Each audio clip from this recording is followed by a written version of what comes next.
Oui, donc l'idée pardon. La présentation que je vais vous faire, c'est plutôt de déplacer un peu par rapport aux présentations qui ont été faites avant et de se placer dans la peau, je dirais, de l'informaticien qui développe son code et qui, malgré tout, doit tout d'un coup se rendre compte qu'il y a des problèmes d'éthique qui surgissent là où il ne pensait pas qu'il y en avait. Et de savoir un petit peu, et c'est le but du comité d'éthique que je vais rapidement présenter, c'est de voir comment justement faire en sorte que ce qu'il développe ne pose pas de problème d'éthique. On passe le plan.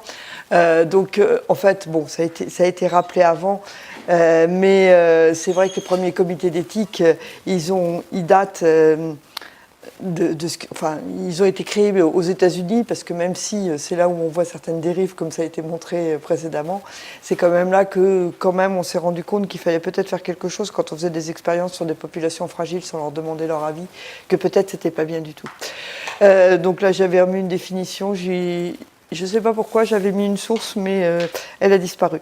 Le point que je voulais souligner ici, c'est que justement, pour tous ces comités d'éthique, c'est de trouver la balance entre la liberté de la recherche scientifique et l'avancée de la recherche scientifique, et évidemment la protection des individus. Et c'est là que se situe tout le problème. Donc en France, évidemment, il y a deux lois qui ont marqué la création des comités d'éthique, l'une qui date de 88, qui a mis en place les comités consultatifs de protection des personnes se prêtant à des recherches biomédicales. Alors je les ai mentionnés parce qu'effectivement, c'est les premiers aspects pour lesquels les comités d'éthique ont été le plus développés. C'est tout ce qui concerne la recherche biomédicale dans le droit fil de ce que je présentais juste avant, c'est-à-dire que des recherches médicales qui ont été faites, et je n'ai pas parlé là de ce qui s'était passé au comité de Nuremberg, mais c'était comme une des sources.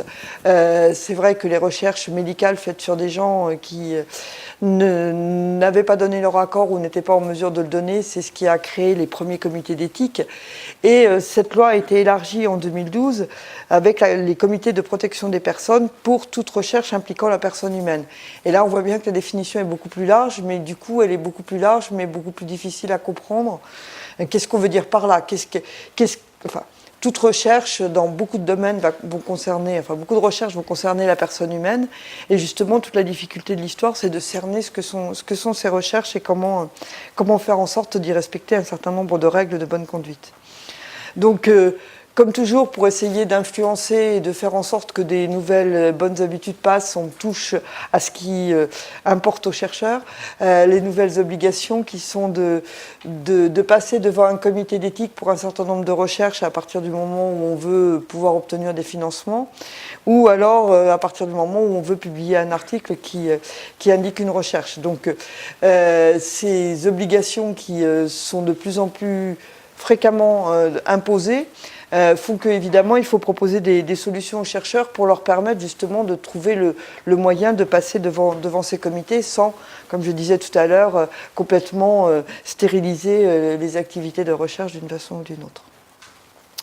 Donc si on fait un état des lieux, effectivement, ça a été mentionné avant, et certaines personnes dans la salle font partie de ces différents comités qui existent au niveau, là je me suis réduit au niveau français, mais que ce soit à l'INRIA, à l'ISTEN, au CNRS, même au CEA, tous ces organismes ont des comités d'éthique, mais ces comités d'éthique sont des fois vus pour le chercheur de base, par exemple doctorant qui commence à mener une expérience, comme étant vraiment une grosse machinerie pour laquelle il ne voit pas du tout pourquoi il ferait appel à de tels comités. Je ne remets pas du tout en cause le travail qui est fait, loin de là, mais l'idée c'est d'essayer de trouver un intermédiaire qui permette d'aider à faire appel quand c'est nécessaire à ce type de comité, ou à voir ce que je vais développer dans la suite, et c'est ce qui a présidé à l'idée de mettre en place un comité dont je reparlerai un petit peu plus loin au niveau de Paris-Saclay. Donc, effectivement, les questions qu'on peut se poser, c'est que jusqu'ici, les expériences sur le domaine médical, là, on voit bien que ça touche à l'homme et aux expérimentations sur l'homme, et on a une idée et au niveau de l'INSERM, que j'ai oublié de mentionner dans les comités, c'est là où c'est le plus important, il y a effectivement tout ce qu'il faut pour faire attention quand même à ce que les expérimentations faites sur l'homme, pour tout ce qui est médicaments, etc., soient faites en respectant des normes. Mais quand on sort de ce domaine médical, et évidemment c'est ce qui nous intéresse ici, on va bien au-delà. Donc bon, je vais parler de ce que je connais le mieux, c'est l'informatique. il y a des questions à se poser sur comment effectivement on peut mener un certain nombre d'expériences. Alors évidemment, tant qu'on faisait un certain nombre de travaux, qu'on crée une base de données pour représenter les étudiants qui sont à Paris Sud, on se dit il n'y a pas de problème d'éthique, donc ça je peux en tant qu'informaticien développer tout ce que je veux. Mais en fait, on se rend compte très vite qu'il y a plein de cas où il faut faire attention à ce qu'on fait. Donc évidemment, il y a eu la CNIL pour tout ce qui était les données personnelles, mais c'est pour une partie des choses. Et il y a eu des réflexions évidemment qui ont été menées, c'est les premières qui ont été menées sur la robotique, parce qu'évidemment, sur le mythe, le robot va-t-il prendre la place de l'humain, dans quelle mesure on peut faire des expériences en robotique, etc. Mais ça, je dirais que c'est la petite partie dont tout le monde a conscience, mais qui est une toute petite partie émergée de l'iceberg de tous les cas où justement il y a des questions à se poser. Parce que dans quelle discipline, et là j'ai essayé de mentionner juste quelques expériences qui ont lieu justement dans le labo.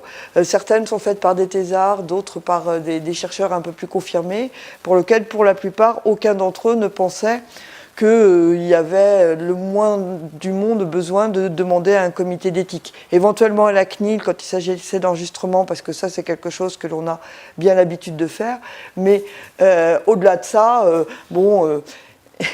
proposer un projet dans lequel on va essayer de voir jusqu'où on peut faire certaines expériences dans un système de réalité virtuelle, jusqu'à rendre celui qui fait l'expérience malade. Bon, on est gentil quand même, alors je caricature, hein. On lui met un fauteuil à la sortie pour lui permettre de se remettre après, mais est-ce que c'est éthiquement correct de provoquer du cybersickness chez quelqu'un pour voir justement quelles sont les choses qui...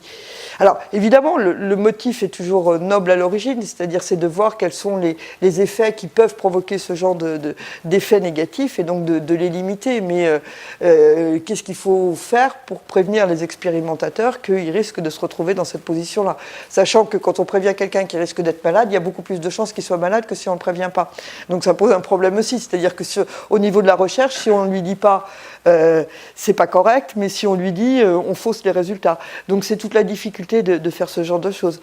Il y a aussi toutes les expériences. On essaye de développer des systèmes pour permettre à des enfants autistes de mieux développer leur capacité de communication. Alors évidemment, on fait des expériences préalables avec des humains. Alors je mets tous les guillemets qu'il faut autour de normaux parce que je ne sais pas comment on peut définir la normalité, mais enfin pour des gens qui n'ont pas ces problèmes-là, on fait aussi des expériences avec des gens qui travaillent avec des autistes pour vérifier, mais à un moment donné, il faut confronter avec la réalité. Donc qu'est-ce qu'on peut enregistrer, qu'est-ce qu'on peut en tirer, jusqu'à quel point on peut faire des choses comme ça. Bon, les dialogues qu'on peut entretenir, on parlait des chatbots avant, mais les dialogues entre des petits robots Nao, et on se rend compte que ça marche très bien avec des personnes âgées qui sont tout à fait ravies d'aller chanter des chansons avec un petit robot Nao. C'est très bien, ça peut être développer des outils, donc je parlais de la robotique qui était un des premiers éléments qui avait été mis en place, mais c'est vrai que, est-ce qu'on peut enregistrer ces dialogues, jusqu'à quel point les personnes, quand on leur demande leur consentement, sont en mesure de le donner ou pas, c'est assez difficile. Et puis, au-delà de ça, tous les travaux qu'on peut faire, par exemple, là je parle du domaine que je connais le mieux, sur le traitement automatique des langues, c'est-à-dire qu'on peut dans des textes essayer de repérer des tendances suicidaires pour des gens, et effectivement là ça peut servir pour prévenir ce genre de problème, mais jusqu'à quel point est-ce que quand on se rend compte en observant plein de textes de quelqu'un qui semblerait avoir des tendances suicidaires, est-ce qu'on a le droit de donner ça, jusqu'à quel point on peut s'immiscer dans sa vie pour lui dire là attention, toi tu as des tendances suicidaires, on va te surveiller. Enfin, je résume et je caricature, mais c'est juste pour montrer que toutes ces recherches qui sont à but tout à fait louable au départ peuvent poser des problèmes. Et je ne parle pas parce que c'est le domaine qui est en plein essor et que ça a été évoqué juste avant, de tout ce qui tourne autour de l'Internet des objets, où on va récupérer énormément de données. Alors ça peut être fait pour, par exemple, se rendre compte de quelqu'un aider au maintien à domicile des personnes, parce que c'est des travaux qui se font par exemple au labo, où on met des verres connectés, se rendre compte que la personne arrive plus ou moins bien à se servir de son verre. Mais si on se rend compte qu'il y a que des gens dont on pensait qu'ils étaient sains, sans maladie, ont des comportements dont on peut détecter qu'ils ne sont pas normaux, on les prévient, on ne leur dit pas. Enfin, c'est toutes ces questions-là qui sont difficiles à poser. Et c'est vrai que parmi ces recherches, pas mal sont des expériences qui sont menées par des doctorants qui n'ont pas forcément l'idée que que ça peut poser des problèmes d'éthique et que c'est difficile et on ne va pas leur demander directement faut que tu fasses, avant de mener ton expérience, faut que tu fasses appel à un comité national, etc., qui va être difficile. Donc les pistes, c'est de fixer des règles de bonne pratique, de s'assurer de la législation en vigueur, ce que les 3/4 des gens, enfin des informaticiens moyens ne connaissent pas, ce qu'on peut leur reprocher, et aussi savoir s'adresser au bon comité au bon moment, c'est-à-dire qu'il ne s'agit pas de saisir certains comités d'éthique pour une expérience pour laquelle juste définir des codes de bonne pratique peuvent suffire, savoir ce qu'on a le droit de faire, etc.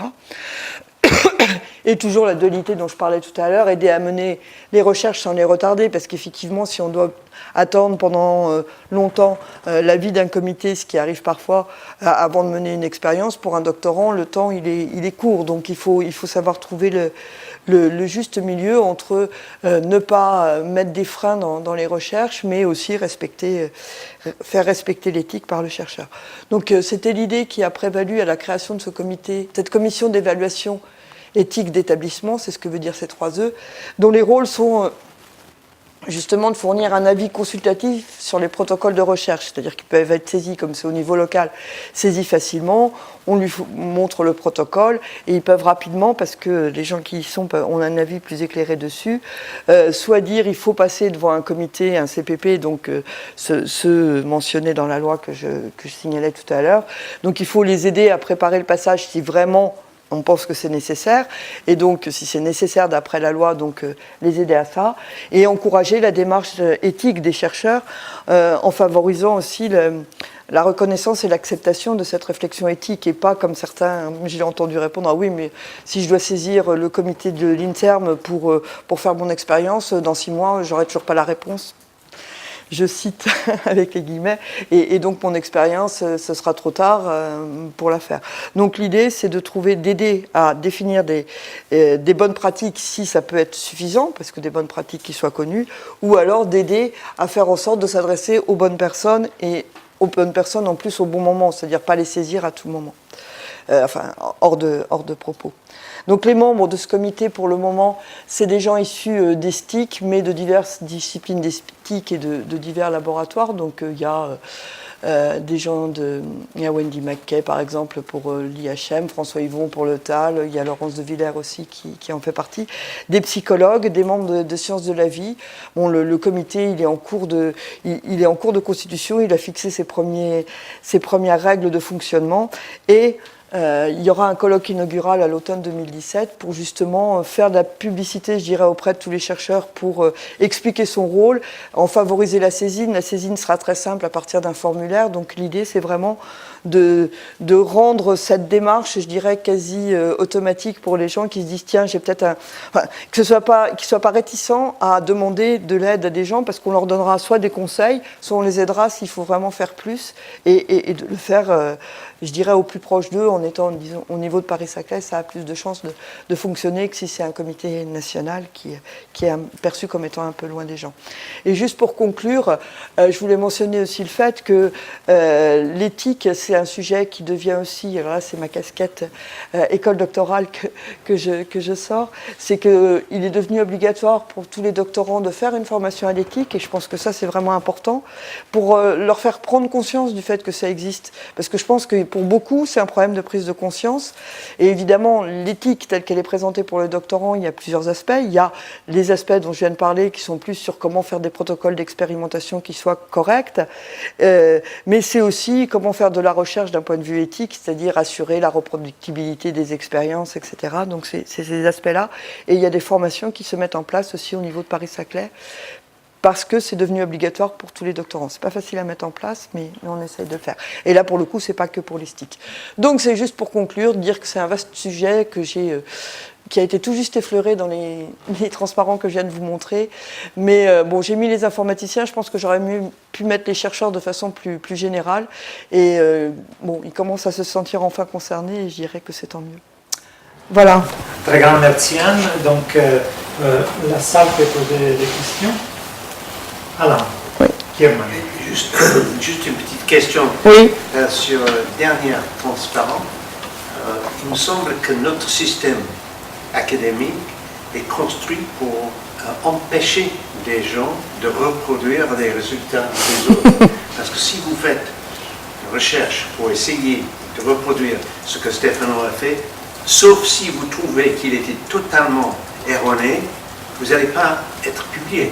Non. Donc, je pense qu'un grand problème, c'est qu'on fait des études, on dit que c'est très applicable, par exemple, avec des algorithmes utilisés dans un certain contexte, mais si moi j'essaie de faire la même chose ou de reproduire ces résultats, c'est très difficile pour moi de publier ça dans une bonne revue, et donc notre système est dans cette sorte de résistance à ça. Je suis à la fois d'accord et un peu plus mitigée. C'est-à-dire, par exemple, en informatique, il arrive très souvent que pour pouvoir prouver, parce que sur tout ce qui est système pour lesquels il n'y a pas une preuve qu'on peut montrer, évidemment, tant qu'on reste dans les domaines de l'informatique théorique où on peut faire des preuves et démontrer qu'un algorithme est correct, conclut à des bonnes propriétés de complexité, etc., etc. Là, je dirais, tout va bien. Mais quand on est dans des domaines comme celui que je connais mieux, qui est par exemple le traitement automatique des langues, c'est difficile de prouver que vous avez un système qui comprend mieux ou qui répond mieux à des questions qu'un autre système. Donc le seul moyen en fait de le montrer, c'est de pouvoir montrer que par exemple il répond à des questions auxquelles d'autres ne répondaient pas. Et donc il faut pouvoir soit, ce qui arrive parfois sur des campagnes d'évaluation, réutiliser des jeux de données simplement et montrer que sur ce jeu de données-là, on a des meilleurs résultats, soit éventuellement sur de nouveaux jeux de données, pouvoir reproduire l'algorithme précédent et montrer que nous, on fait mieux. Mais effectivement, ça veut dire qu'on est capable de reproduire un algorithme qui a été fait par quelqu'un d'autre. Et ça arrive, et ça, on peut le publier par ailleurs. Donc Armel, après Sylvie, et après Paola, qui va être très rapide, je suis sûr. Moi, je voulais compléter, donc Armel Léo, la directrice adjointe de la recherche de Paris-Saclay, je voulais compléter l'information. Donc, normalement, Paris-Saclay met en place une structure rapidement sur la formation qui est donc obligatoire. Et j'ai fait que l'évoquer. Coordination des besoins, en fait, pour les avis de comité d'éthique. Donc, ce qu'on va faire, c'est une petite structure, mais il n'empêche que les gens qui vont faire des projets dans lesquels ils déplacent des personnes bénévoles et qui les secouent, qui leur font des choses, devront envoyer leur projet des CPP. Oui. Ce sera incontournable. Oui, oui. Donc ce qu'on va faire, c'est que ce comité, de toute façon, pourra faire une préétude. C'est ça. Il n'empêche que les chercheurs qui vont faire des choses qui sont un peu remuantes devront renvoyer les projets vers les CPP. Et il y a une durée d'attente maximale qui s'engage à donner une réponse. Je suis d'accord, mais l'idée là aussi est d'aider les chercheurs à préparer les dossiers pour les CPP, parce que le doctorant moyen, il ne sait pas faire son dossier correctement. Et pour avoir une réponse plus rapidement, je pense qu'il vaut mieux que le dossier soit mieux fait. C'est ça l'idée. Je ne sais pas si c'était pour revenir sur l'histoire de reproduction des résultats, dans la 2 minutes. Effectivement, c'est intéressant de comparer ce qui se passe dans les différentes disciplines, et en économie, il y a ce problème d'incitation, l'économiste aime bien l'incitation. Effectivement, on constate que reproduire des données, ça ne se vend pas, et que donc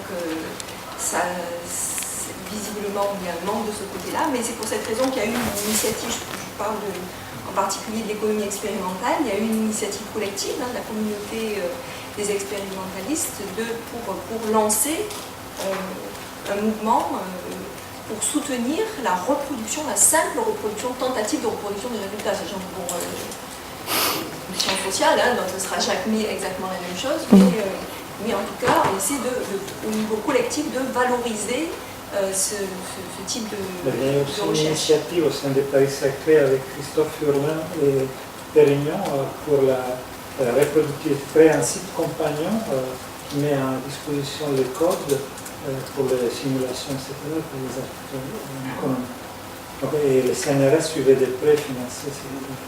La réputation. Oui, exactement. Donc, si mes souvenirs sont bons, il y a Paola, il y avait peut-être... Donc, Paola, vas-y. La mienne question très pratique, en fait, ça concerne le périmètre disciplinaire. Est-ce que ce comité va évaluer principalement des projets d'informatique? Non, l'idée c'est que c'est parti de l'informatique, donc effectivement c'est le premier, je dirais le premier pas, mais et aussi peut-être parce que les informaticiens étaient les plus mauvais élèves dans le domaine, parce qu'ils n'avaient pas forcément du tout ça dans leur gène de pratiquer ce genre de choses, alors que je dirais que les biologistes ils sont plus habitués, etc. Donc c'est pour ça que c'est parti de là, mais je pense qu'à terme, enfin en fait, l'idée était d'une part de montrer aux informaticiens qu'on pouvait le faire, que c'était possible et que parfois ça pouvait se résoudre assez facilement, ou de les aider si c'est un peu plus lourd, mais même si c'est relativement raisonnable dans les délais de réponse, mais de les aider à monter un dossier pour montrer qu'on ne pourra pas faire autrement.